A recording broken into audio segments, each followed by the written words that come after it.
Pasiyentimizin bir uşaqlıq borusu, boru hamiləliyinə görə götürülmüşdür və bu əməliyyatdan bir neçə müddət sonra ikinci boruda boru hamiləliyi oldu.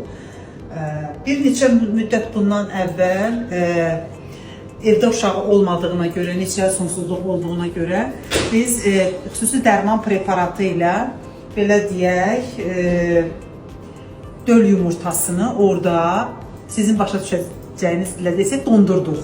Yəni əməliyyat etmədik. Çünki yenə deyirəm, evdə uşağı yoxdur, bir borusu qalmışdı. Artıq üstündən bir ilə yaxın vaxt keçib. Bugün təkrar salpingografiya etdik. Baxaq görək, o qalan borunun vəziyyəti necədir və gördüyümüz görüntü bizi çox sevindirdi. Heç elə bil orada heç bir problem olmuyor. Hə, Nuranə xanım? İndi göstərək. Sağ borusu görürsünüz, sol götürülüb boru hamiləliyinə görə. Sağ borusuna da kontrast, əməlli başlı gəlir ampullər hissəyə qədər çox rahat olaraq Douglasa tökülür. Yəni çox sevindi. İnşallah qızımızı yenidən hamiləliyə hazırlayacağıq. Sağ salamat.